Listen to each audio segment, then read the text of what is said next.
कार्यक्रम के पुण्यार्चक हैं स्वर्गीय श्रीमती गयाबाई साहू, महेश साहू, गरिमा साहू, ग्रजेश सरोज साहू, संजीव सिडाना, पूजा साहू, आरती साहू, अनायका साहू, गौरव साहू, सादगी साहू, अद्विका साहू, पुनीत अग्रवाल, रोली साहू, दीपमाला साहू, अनिका सिडाना, श्रीमती शकुन, श्री सुरेश चंद जी जैन, सुपुत्र श्री देवेंद्र, श्रीमती सोनम जैन, श्री अमित, श्रीमती मोनिका जैन, कुमारी गौरिका, पुनर्विका जैन एवं समस्त सपरिवार कुरवाई। फर्म सगुन गारमेंट्स, कुरवाई, मध्य प्रदेश। हम सभी गुरु की उपासना करने के लिए हर रोज गुरु के चरणों में समर्पित होते हैं। गुरु हमारे जीवन का प्रकाश पुंज बनकर के आते हैं। जैसे सूर्य सृष्टि पर सृष्टि को प्रकाशित करता है, वैसे ही गुरु हमारे जीवन को प्रकाशित करते हैं। गुरु ही हमारे लिए तारणहार होते हैं। हम बचपन में जब पढ़ने जाते हैं तो गुरु ही हमारे लिए शिक्षा देते हैं। गुरु हमारे मार्गदर्शक होते हैं, निर्णायक होते हैं और दिग्दर्शक भी होते हैं। ऐसे गुरु हमारे जीवन में आदर्श होते हैं, जो हमें कुमार्ग से बचा करके सद्मार्ग की ओर ले जाएं, वो गुरु कहलाते हैं। संसार में गुरु अनेक तरह के हैं, लेकिन उसमें सद्गुरु सबसे निराला होता है। सद्गुरु का अर्थ होता है जो हमें कुरीतियों से हटा करके, बचा करके सदगति का पात्र बनाए, वो गुरु सच्चा गुरु माना जाता है। बिना गुरु के हमारा मार्ग प्रशस्त नहीं हो सकता है। गुरु को सर्वोच्च स्थान दिया गया है भारतीय संस्कृति में, क्योंकि गुरु का जो स्थान है कोई दूसरा नहीं ले सकता है। जैसे एक खेवड़िया के बिना हम नाव पार नहीं कर सकते हैं, वैसे ही सदगुरु के बिना हम मार्गदर्शन के बिना भव सागर से पार नहीं हो सकते हैं। गुरु हमारे लिए शरद पूर्णिमा के चांद कहे गए हैं, जो अंदर से प्रकाश फैलाते हैं, हम सबके जीवन को प्रकाशमान करते हैं। ऐसे गुरु की हम आराधना उपासना कर रहे हैं। हर व्यक्ति के जीवन में कोई ना कोई एक गुरु अवश्य होता है। हम ज्ञानी तो हैं, लेकिन ज्ञान के साथ साथ विवेक भी हमें बहुत आवश्यक है। वो विवेक हमारे अंदर जब तक जागृत नहीं होगा, तब तक हम गुरु की पहचान भी नहीं कर पाएंगे, और पहचान तो ठीक उनके आशीर्वाद के पात्र भी नहीं बन सकते हैं। आशीर्वाद का पात्र वही बनता है जो गुरु के प्रति समर्पित होता है। वो जो गुरु कहे उसको जो मान ले, स्वीकार भाव से स्वीकार कर ले, वो वास्तव में सच्चा शिष्य माना जाता है। गुरु के सामने हमें बालक की तरह रहना पड़ता है। जैसे एक बालक अपनी माँ के सामने चला जाता है, माँ जैसी कहती है वैसा वो बालक करता है, ऐसे ही गुरु हमारे मार्गदर्शक होते हैं, पिता तुल्य होते हैं। जो कहते हैं उनको हमें मानना, यही तुम्हारी उनके प्रति कृतज्ञता है। यही गुरु के प्रति हमारी उपासना है। उपासना और कुछ नहीं है। खूब पैर दबाओ सो ऐसी बात नहीं। पैर दबाने की अलग बात होती है, पर उनकी आज्ञा को श्रोधार्य करके अपने जीवन में उतारना एक गुरु के प्रति समर्पण होता है। इसलिए सदगृहस्थ के प्रमुख के कर्तव्यों में वह दूसरे स्थान पर रखा गया है देव पूजा के बाद गुरु उपासना। गुरु की उपासना हमारा महत्वपूर्ण कर्तव्य होता है। बिना गुरु कृपा के हम अपना जीवनोत्थान नहीं कर सकते हैं, क्योंकि दीपक को जलाए बिना अंधकार को नष्ट नहीं किया जा सकता है, दूर नहीं किया जा सकता है।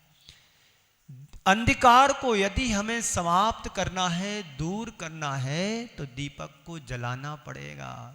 ऐसे ही हमारे अंदर का अंधकार है जो अज्ञानता का, उस अज्ञान रूपी अंधकार को यदि दूर करना है तो हमें अपने गुरु के समीप जाना होगा और गुरु की सन्निधि को पाना होगा। तब कहीं हम जाकर के अपने अज्ञान रूपी अंधकार को दूर कर पाएंगे। यहां पर मां साहब बैठे हैं, इनने सारी जिंदगी गुरु का काम किया। इनके आने वाले जीवन में कितने बच्चे संपर्क में आए होंगे, कुछ अच्छे भी होंगे और कुछ बुरे भी मिले होंगे, लेकिन गुरु का काम क्या होता है? अपने शिष्य को अनुकूल बनाना। और दंड भी होते हैं बच्चे, नखरे भी करते हैं, लेकिन सब चीजों को नजरअंदाज करते हुए ये भावना रहती है इसके अंदर कैसे ज्ञान प्रकट कर सके हम। एक गुरु का शिष्य के प्रति यही कर्तव्य होता है कि अपने संपर्क में आने वाले प्रत्येक शिष्य को अच्छा रूप देना, उसके जीवन में निखार लाना पूरी कोशिश करता है गुरु अपने शिष्य को अपने अनुकूल बनाने का। एक बार मैंने कहा था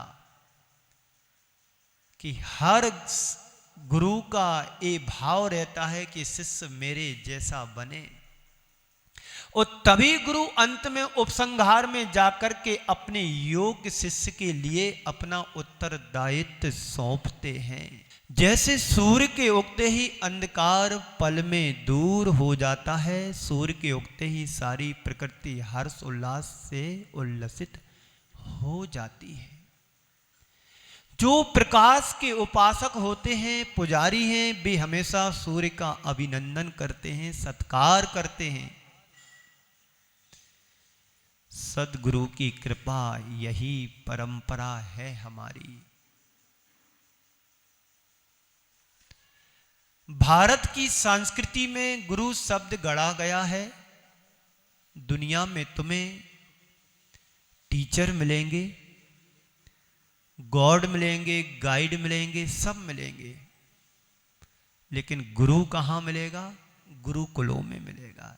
इसलिए गुरुकुल अपना सार्थक नाम कर रहा है। जहां पर गुरुजी रहते हैं उसका नाम गुरुकुल, और जो कुल की कीर्ति को बढ़ाए उसका नाम गुरुकुल। जो कुल की कीर्ति को बढ़ाए उसका नाम गुरुकुल, और उसी का नाम कुल गुरु। आचार्य ज्ञान सागर जी महाराज ने अपने शिष्य से कहा था, गुरुकुल बनके कुलगुरु बनना, कुलगुरु बनके गुरुकुल बनाना।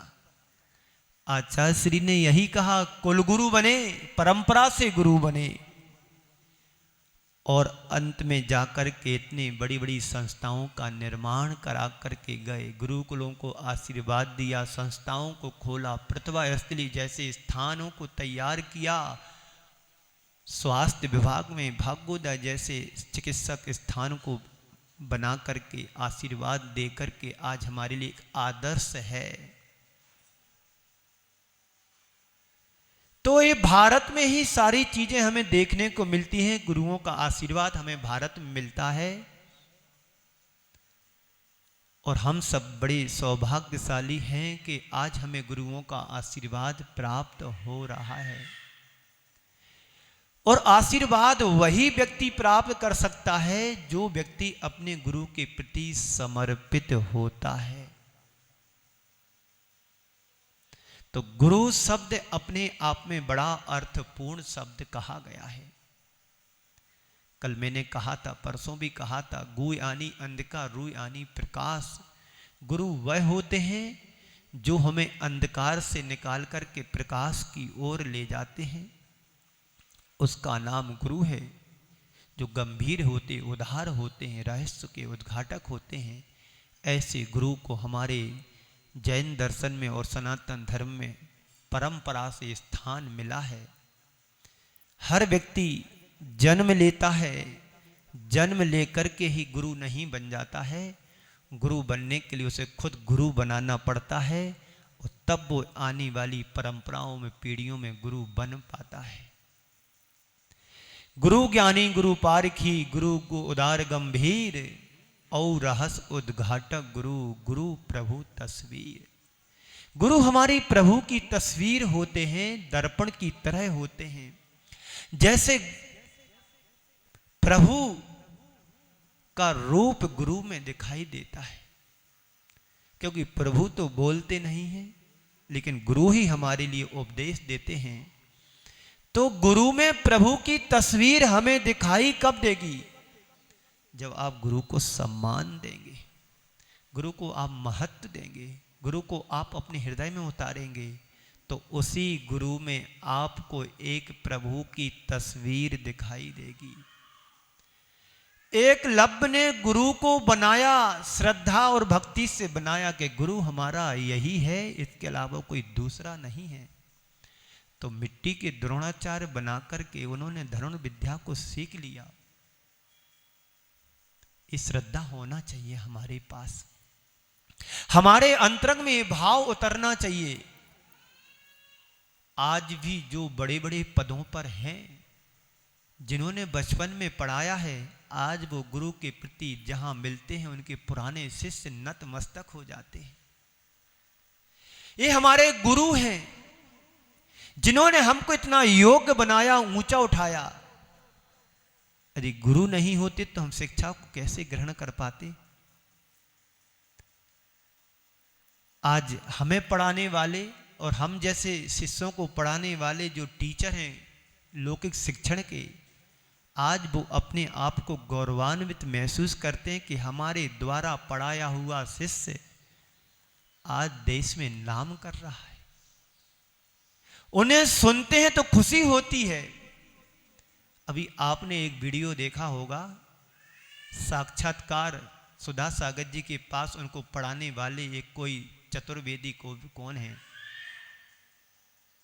कितनी खुशी उनको हो रही है, उनका साक्षात्कार लेने के चैनल वाले ले रहे हैं। तो ये खुशी होती है पढ़ाने वाले गुरु के लिए, और जिनने हमें बनाया उनको भी खुशी होती कि हमारा शिष्य कितना योग्य बन गया है कि हमारा नाम रोशन कर रहा है। तो संत कहते हैं गुरु की मुद्रा में प्रभु की तस्वीर होती है। इस रहस्य को समझ लेता है जो वही सदगुरु का सच्चा लाभ ले पाता है। गुरु की बड़ी कृपा होती है, गरीब हो या अमीर सबको समान रूप से आदर भाव सम्मान देता है। आकिंचन को महान बना देता है। ओम गुरु आकिंचन को महान बना दे। तो मैं कह रहा था गुरु आकिंचन को महान बना देता है। हम सबका जीवन तो मिट्टी की भांति कहा गया है। जैसे एक कुम्हार अपने योग और उपयोग के द्वारा पद दलित मिट्टी के लिए एक सुंदर सा रूप दे देता है, मूर्ति का भी और मंगल कलश का भी। कुम्हार कुछ नहीं कर सकता जब तक मिट्टी समर्पित नहीं होगी। आप लोग आचार्य श्री के द्वारा लिखा हुआ महाकाव्य मूक माटी को पढ़ो। मिट्टी की वो खदान से यात्रा प्रारंभ होती है और एक मंगल कलश तक बनने में कितना परिश्रम होता है मिट्टी का। और यदि मिट्टी खदान से निकल करके नहीं आती तो मंगल कलश भी वह रूप नहीं ले पाती मिट्टी। खदान में मिट्टी ने कुलाड़ी की कुदार की प्रहार को सहन किया और वहां से कुम्भकार लेकर के आता है आंगन में, खुले आसमान में डाल देता है। सर्दी का समय है,